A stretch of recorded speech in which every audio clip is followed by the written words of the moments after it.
अब आपको लिए चलता हूं जंग के मैदान पर। अब ये जंग क्या समंदर में होने जा रही है। हॉर्मूज में युद्ध का काउंटडाउन शुरू हो गया है। दरअसल डोनाल्ड ट्रंप आज बहुत व्यस्त थे। आज एक कार्यक्रम में थे पत्नी मेलानिया के साथ।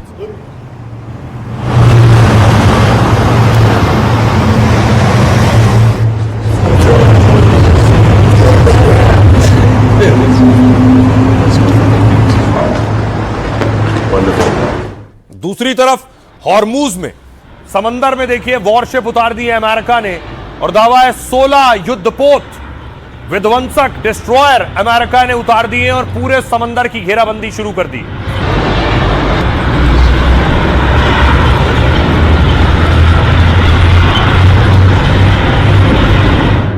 और इससे पहले माइंस हटाने के लिए अमेरिका ने 2 डिस्ट्रॉयर भेजे थे, यूएसएस पीटरसन और यूएसएस मर्फी अमेरिका ने समंदर में उतार दिया और जो ईरान ने माइंस बिछाई हैं उन्हें खत्म करने की जिम्मेदारी इनकी है।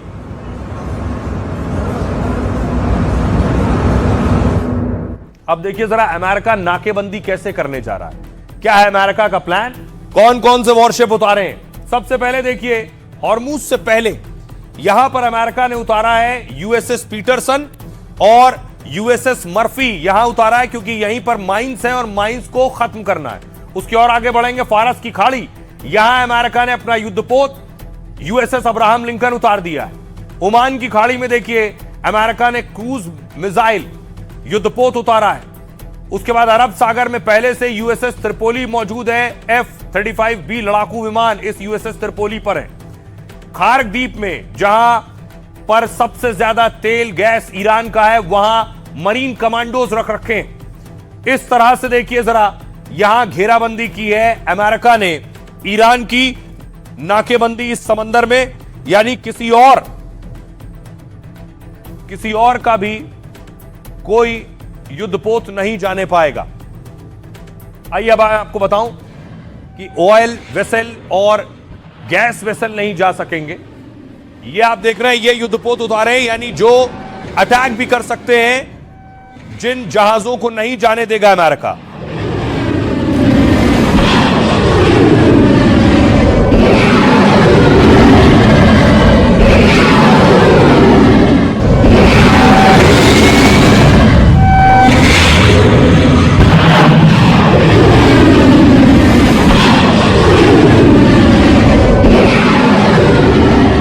और देखिए इस बीच ईरान की एम्बेसी ने क्या ट्वीट किया। पायरेट्स ऑफ द हॉर्मूज, ये फिल्म आई थी पायरेट्स, ट्रंप की तस्वीर लगा दी है और उन्हें हॉर्मूज का पायरेट बता दिया है। जिम्बाब्वे में ईरानी एम्बेसी ने मजाक उड़ाया है। ये वो तस्वीर आप देख रहे हैं। अब देखिए जरा ट्रंप ने क्या क्या उतार दिया है जंग के मैदान में समंदर के आसपास। ये जो आप देख रहे हैं ये है हॉर्मूज में अमेरिका ने अपने खतरनाक हथियार तैनात किए हैं। ट्रंप के आदेश के बाद अमेरिकी सेना ने हॉर्मूज की घेराबंदी कर दी है। यह है F-35B लड़ाकू विमान। यह अमेरिका का 5वीं पीढ़ी का स्टेल्थ फाइटर जेट है। यह दुश्मन के रडार को चकमा देने में सक्षम है। हवा से हवा और हवा से जमीन पर मार करने की ताकत रखता है। 1200 किलोमीटर की दूरी तक हमला कर सकता है और इसकी कीमत 940 करोड़ रुपए से ज्यादा है। इसे उतार दिया है।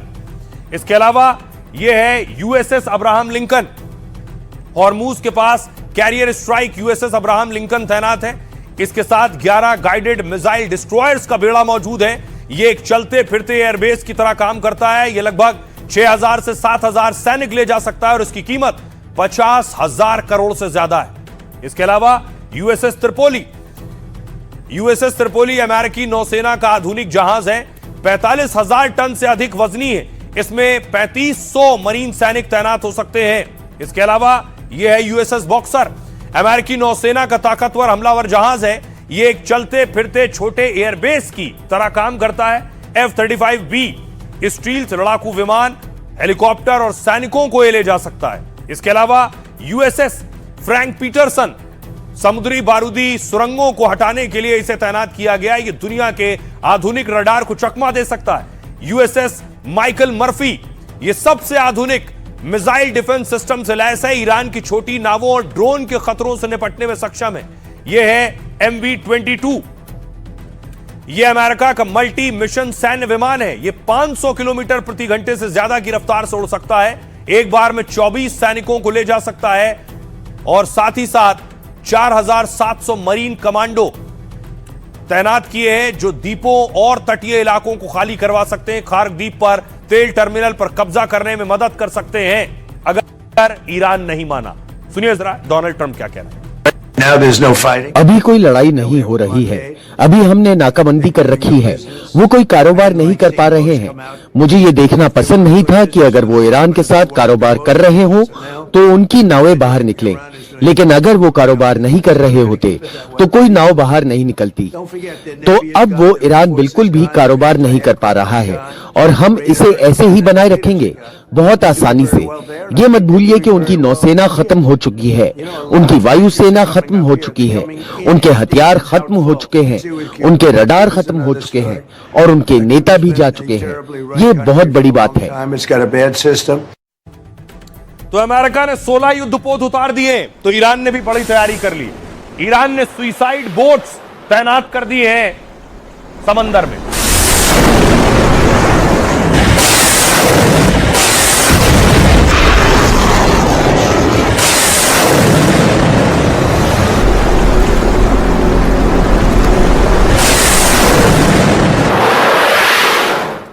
हॉर्मुज में ईरान के खतरनाक हमलावर बोट तैनात हैं।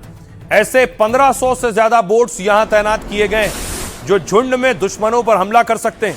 ईरान की ये बोट आकार में छोटी हैं लेकिन समंदर में बड़े जंगी जहाजों को काल बना सकती हैं। इसकी लागत भी बहुत कम होती है। ईरान की IRGC इसकी देखरेख करती है। इनकी ताकत, इसकी बिजली जैसी फुर्ती है। ईरान के पास अलग अलग श्रेणियों की घातक नावें, ये दूर से ही दुश्मन के टैंकरों को उड़ा सकती हैं। ये हल्की एंटी शिप मिसाइलों से लैस होती हैं। ये नावें हिट एंड रन मिशन के लिए माहिर होती हैं। ये रडार की नजर से बचने में सक्षम है। Suicide drone boats kamikaze drone की तरह दुश्मन पर हमला करती हैं। अकेले एक नाव अमेरिकी युद्धपोत का मुकाबला नहीं कर सकती, लेकिन ईरान इनका इस्तेमाल झुंड में करता है जिसमें दर्जनों नावें एक बड़े जहाज को घेर लेती हैं। इससे जहाज का डिफेंस सिस्टम कंफ्यूज हो जाता है। दोस्त और दुश्मन की नाव पहचानना भी मुश्किल हो जाता है। इसके साथ ही घातक बारूदी सुरंगें भी ईरान ने तैयार कर रखी हैं।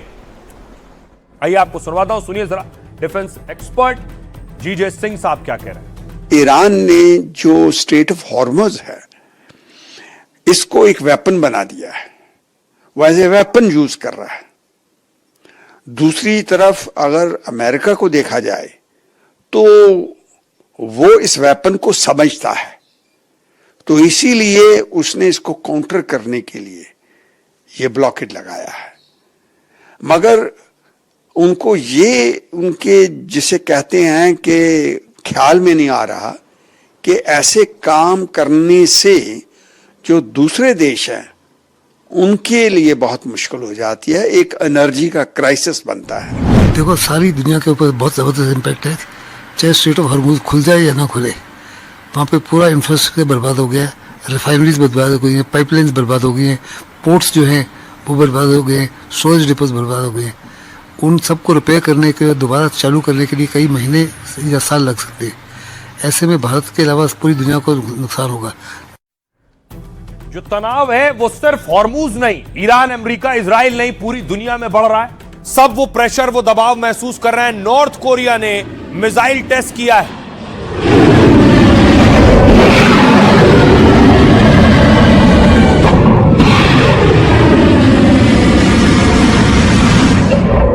तो आप देख रहे हैं ये नॉर्थ कोरिया का नया विध्वंसक है, डिस्ट्रॉयर, जिससे मिसाइल दागी गई है।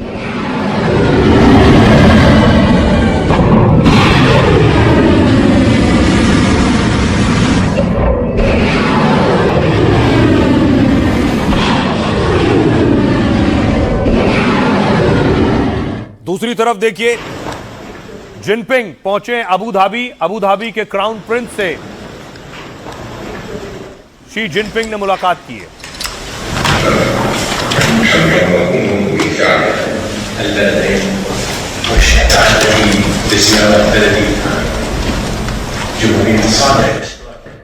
और रूस के विदेश मंत्री लावरोव पहुंचे हैं चीन।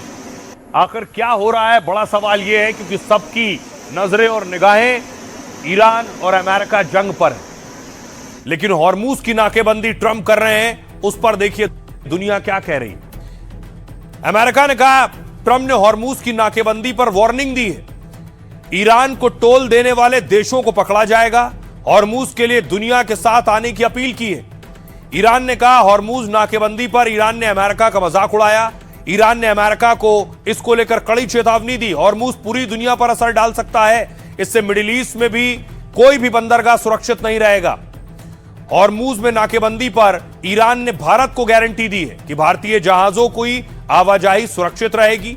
नाकेबंदी के बीच भारत के जहाज हॉर्मूज से गुजरे, भारत से इसे यूएई भेजा जा रहा था। उस वक्त चीन ने अमेरिकी नाकेबंदी को खतरनाक बताया है। चीन ने कहा इससे सीजफायर समझौते पर असर पड़ेगा।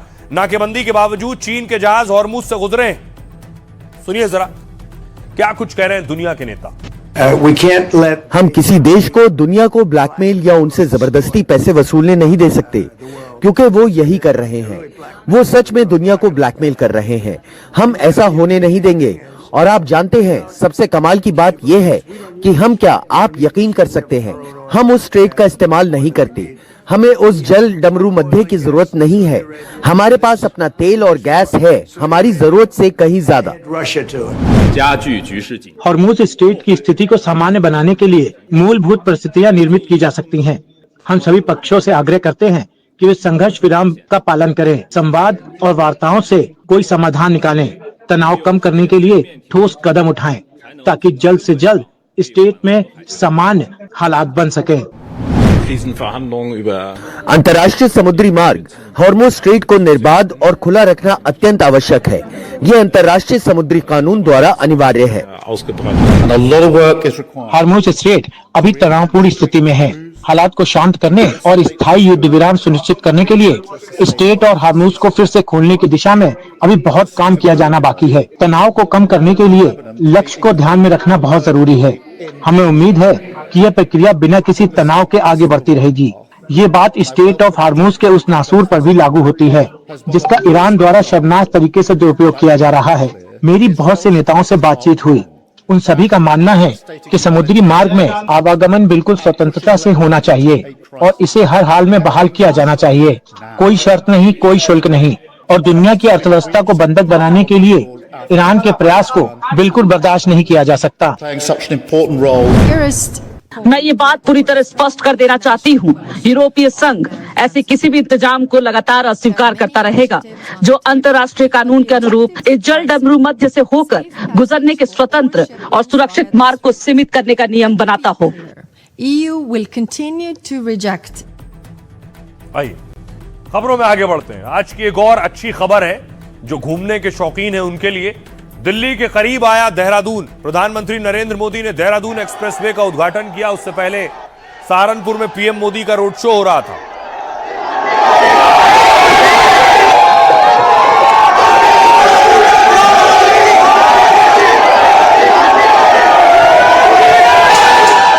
जिस हाईटेक एक्सप्रेसवे का प्रधानमंत्री मोदी ने आज उद्घाटन किया वो दिल्ली देहरादून एक्सप्रेसवे कॉरिडोर बेहद खास है। ये 212 किलोमीटर लंबा है और 6 लेन का है। इसे बनाने में करीब 12,000 करोड़ रुपए लगे। इससे दिल्ली से देहरादून सिर्फ 2.5 घंटे में पहुंचा जा सकता है।